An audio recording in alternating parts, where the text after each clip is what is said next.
Hello friends, मैं हूं रवि। क्या आप लोग जानते हो कि भारत और पाकिस्तान के बंटवारे के वक्त पाकिस्तान में हिंदू की आबादी 15% थी, जो कि साल 2017 तक आते आते महज 2% रह गई। बाकी के बचे 13% हिंदू लोग कहाँ गए? इसके अलावा पाकिस्तान ह्यूमन राइट्स कमीशन के हिसाब से पाकिस्तान में हर साल 1000 से ज़्यादा हिंदू लड़कियों को जबरन इस्लाम कबूल करवा के उनके मुस्लिम लड़कों से शादी करवा दी जाती है। अब दोस्तों, ये डेटा पूरे पाकिस्तान का नहीं है, बल्कि सिर्फ एक छोटे से सिंध प्रांत का है। अब दोस्तों, आप खुद सोचो कि जब पाकिस्तान के एक छोटे से स्टेट में इतने सारे हिंदू लड़कियों को जबरन मुस्लिम्स में कन्वर्ट किया जा रहा है, तो पूरे पाकिस्तान में कितनी हिंदू लड़कियों के साथ ऐसा किया जाता होगा। अब दोस्तों, इसको लेकर द न्यूयॉर्क टाइम्स की रिपोर्ट ये बताती है कि पाकिस्तान में अधिकतर गरीब हिंदू लोग खुद ही मुस्लिम्स में कन्वर्ट हो जाते हैं, क्योंकि दोस्तों ऐसा करते ही उन्हें घर, जॉब और फाइनेंशियली मदद मिलती है, और साथ में उनके साथ होने वाले सभी क्राइम से उन्हें छुटकारा मिल जाता है। अब दोस्तों, वायलेंस अगेंस्ट हिंदुइज्म को समझने से पहले आप इस वीडियो को देखो।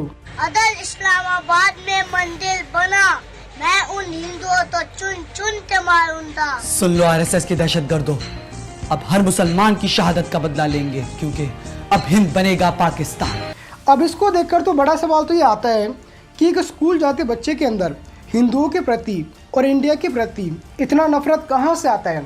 दोस्तों, स्कूल से, उनकी टेक्स्ट बुक से, कि पाकिस्तानी टेक्स्ट बुक में काफ़ी सारे एंटी हिंदू और एंटी इंडिया नैरेटिव के बारे में पढ़ाया जाता है, जिससे बचपन से ही पाकिस्तानी बच्चों के अंदर हिंदुओं के प्रति और इंडिया के प्रति इतनी ज़्यादा नफरत पैदा हो जाती है।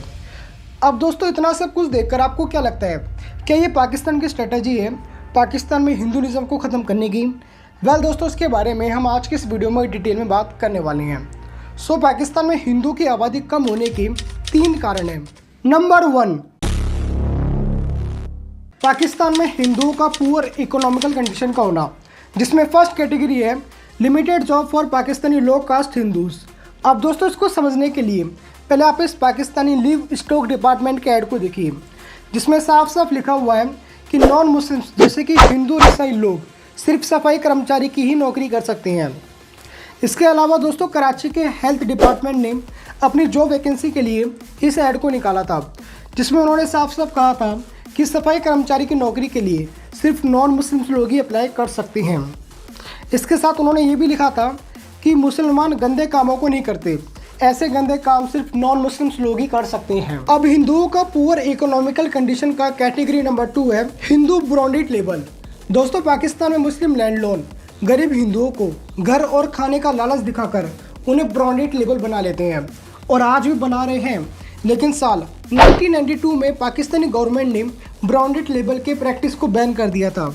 लेकिन साल 2018 की द ग्लोबल सिल्वेरियन इंडेक्स की रिपोर्ट के हिसाब से पाकिस्तान में आज भी 30 लाख से ज़्यादा लोग ब्रांडेड लेबल है, जो कि अपने आप में काफ़ी चिंता की बात है। तो दोस्तों, पाकिस्तान में हिंदुओं की आबादी कम होने का दूसरा सबसे बड़ा कारण है पाकिस्तानी एसपॉलिटी माइनॉरिटी लॉ, जिसमें फर्स्ट कैटेगरी है एंटी माइनॉरिटी लॉ। पाकिस्तान के कॉन्स्टिट्यूशन अपने आर्टिकल 2022 में ये तो कहता ही है कि सभी पाकिस्तानी सिटीजन को रिलीजन फ्रीडम है, लेकिन इसी कॉन्स्टिट्यूशन का 1977 वाला इस्लामिक लॉ ये कहता है कि नॉन मुस्लिम्स लोगों को इक्वल प्रोटेक्शन और इक्वल रिलीजन राइट्स बिल्कुल नहीं है। तो दोस्तों, पाकिस्तान में रिलीजन माइनॉरिटी को कोई भी कानूनी सुरक्षा नहीं होने के कारण उनके साथ काफ़ी अत्याचार किया जाता है। दोस्तों, 22 मार्च 2022 के दिन पाकिस्तान के सिंध प्रांत में एक 18 वर्षीय हिंदू लड़की को बीच सड़क पर गोली मारकर उसकी हत्या कर दी गई थी। दोस्तों, उसकी हत्या इसलिए की गई थी क्योंकि उसने इस्लाम को कबूल करने से मना कर दिया था। दोस्तों, पाकिस्तान में आए दिन ऐसी कई घटनाएं हो रही है, लेकिन इन घटनाओं पर पाकिस्तानी गवर्नमेंट और पाकिस्तान पुलिस कोई भी एक्शन नहीं लेती, जिसकी वजह से पाकिस्तान में घटनाएं लगातार बढ़ती जा रही है। कैटेगरी नंबर 2, ईस्ट निंदा कानून। दोस्तों, पाकिस्तान के पीनल कोड सेक्शन 295B और C और 298 A और C के मुताबिक कोई भी व्यक्ति अगर इस्लाम के किसी भी पार्ट को इंसल्ट करता है या फिर किसी को इस्लाम सिखाने से रोकता है, तो उसे 3 साल से लेकर उम्र कैद तक की सज़ा भी हो सकती है, या फिर उसे डेथ पेनल्टी मिल सकती है। और दोस्तों, इसी का गलत इस्तेमाल करते हैं पाकिस्तान के कट्टरवादी लोग।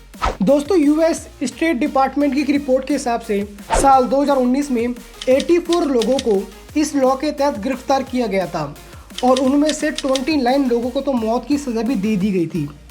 अब दोस्तों यहाँ पर गवर्नमेंट ही मौत की जिम्मेदार नहीं है, बहुत बार तो पाकिस्तान के लोग खुद ही हिंदूज को मार डालते हैं। दोस्तों इसी कानून का गलत इस्तेमाल करते हुए साल 2009 में पाकिस्तान के गोजरा में एक मुस्लिम भीड़ ने 40 घरों और एक चर्च में आग लगा दी थी, साथ में 8 लोगों को जिंदा भी जला दिया था। दोस्तों ऐसा ही मामला साल 2014 में पाकिस्तान के सिंध प्रांत में भी देखने को मिला था, जहां पर एक मुस्लिम भीड़ ने एक हिंदू युवक पर कुरान को अपमान करने का झूठा आरोप लगाया था, जिसके बाद उस हिंदू युवक को जलाकर मार डाला गया था।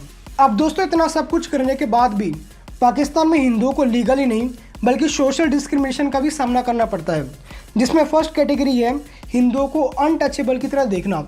दोस्तों पाकिस्तान में कोरोना महामारी के दौरान कई ऐसी बातें सामने आई जिसमें हिंदू और ईसाई लोगों को राशन और खाने पीने की चीज़ों को देने से मना किया गया था।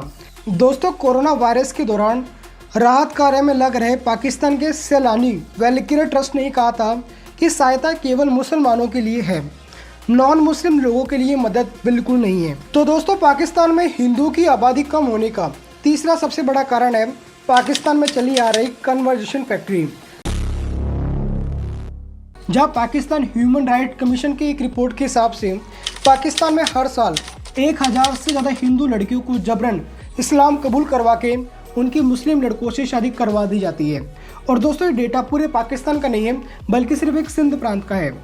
और इसी को लेकर अगर हम पाकिस्तानी एडवोकेट शंकर मेघवा की माने तो पाकिस्तान में 80% फोर्सफुल कन्वर्जेशन और फोर्सफुल मैरिज के केसेस पाकिस्तान पुलिस रजिस्टर ही नहीं करती। अब दोस्तों बड़ा सवाल तो ये आता है कि आखिर क्यों इनके ऊपर कोई एक्शन क्यों नहीं लिया जाता।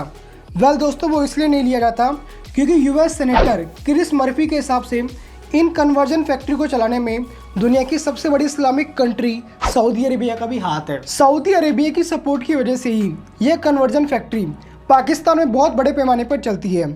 और दोस्तों पाकिस्तान की कई पॉलिटिकल पार्टी के सपोर्ट की वजह से इन फोर्सफुल कन्वर्जन और फोर्सफुल मैरिज के केसों में पाकिस्तानी पुलिस कोई भी एक्शन नहीं लेती है। अब दोस्तों ये कुछ रीज़न है जिनकी वजह से साल 2004 से लेकर साल 2018 तक पाकिस्तान के सिंध प्रांत में ही हिंदू लड़कियों की किडनैपिंग के 7430 केस रिपोर्ट हुए थे, जिनमें से 90% केसों के ऊपर कोई भी एक्शन नहीं लिया गया था।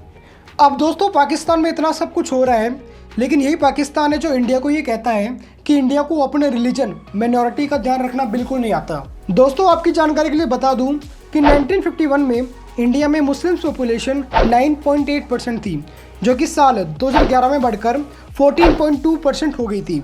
यानी आज से 10 साल पहले मुस्लिम्स की पॉपुलेशन 14.2% थी, जो कि साल 2022 में तो और भी ज़्यादा बढ़ गई होगी। इसके अलावा आज भारत में 17 करोड़ से भी अधिक मुसलमान रहते हैं, जो दुनिया के किसी भी देश में मुसलमानों की तीसरी सबसे बड़ी आबादी है। अब दोस्तों आप खुद बताओ, क्या इंडिया को अपने रिलीजन माइनॉरिटी को संभालना नहीं आता?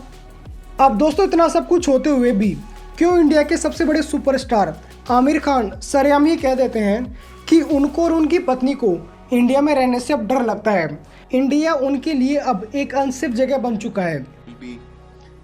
She feels scared to open the newspapers every day. So she fears for her child. She fears for what the atmosphere around us will. क्या वाकई में इंडिया एक अनसेफ जगह बन चुका है? अब दोस्तों आमिर खान के इस कमेंट को लेकर आपकी क्या राय है, हमें नीचे कमेंट सेक्शन में जरूर बताएं।